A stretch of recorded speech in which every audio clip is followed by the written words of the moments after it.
So here's senior parliamentary reporter JP Tasker to break down what went wrong, the damage that has followed. So JP, we saw the Conservatives say, hey, listen, it doesn't take more than a simple internet search to figure out this man's history. So what do you know about how precisely it came to be that he was in the House of Commons chambers?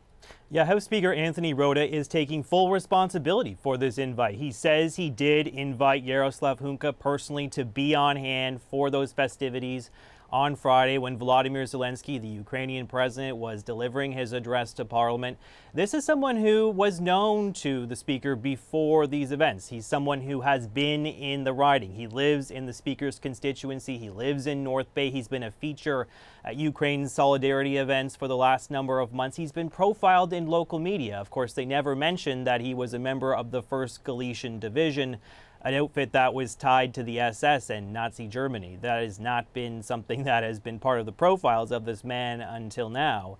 But of course, Anthony Rota giving him big applause, celebrating him on Friday. And this was not just an invitation. Let's be clear about that, Adrienne. It's not just like he was in the gallery up above looking down on the events that were unfolding. He was actually singled out by the Speaker, and he was called a hero, a Canadian hero, by Anthony Rota, and the Speaker prompted a standing ovation for him. So he really got a hero's welcome in Canada's Parliament, and now we know more really about this man and his past and his ties to Nazi Germany.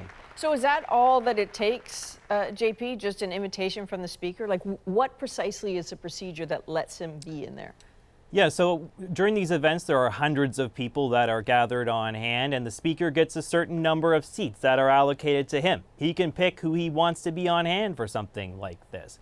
And essentially, he draws up his guest list. He gives it to the Parliamentary Protocol Office. They send out the invitations to people who are on that list. The people who respond say they can come. Those names go to corporate security and the Sergeant at Arms, the person in Parliament Hill who protects MPs and senators and people like us in the Parliamentary Press Gallery. They review that list. They search those names through police databases to make sure there's no security threat.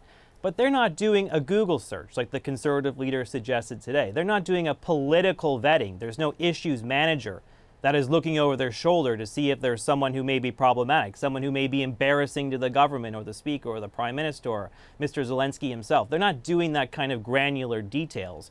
Some people today suggesting that maybe they should, because there really is only hundreds of people on hand. There's not thousands of people. It wouldn't be all that arduous to do a little more a careful vet of some of the people that are within 10, 12, 15 feet of world leaders like Zelensky, who's in the throes of a battle right now, who's in the throes of a war and is facing many threats to his life. Maybe something like that should happen. So in all likelihood, there will then be some sort of change in procedure, but I suppose a lot of the damage has already been done. I want to read you a tweet that comes from the Russian embassy today. It says, Canadian Parliament gives a standing ovation to the Nazi SS butcher. Yet another Trudeau regime's insults to the memory of Canada's sons and daughters who fought Nazism in the Second World War. So how is this moment being used by the Russian government, Russian media? Yeah, Russian propagandists have pounced on this. Of course they have.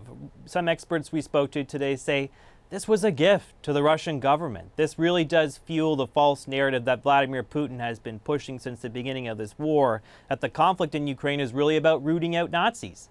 And here we have Prime Minister Justin Trudeau, Chrystia Freeland, the finance minister, Volodymyr Zelensky applauding a man who was part of an SS unit in the Second World War. They're going to clip that. They're going to disseminate that all over state broadcasts run by outfits like Russia Today. Twitter is alight with all these details. That's gold. That's pure gold. They have delivered a massive victory, really, to the propaganda machine. All right, JP Tasker in Ottawa, as always, thank you. Thank you.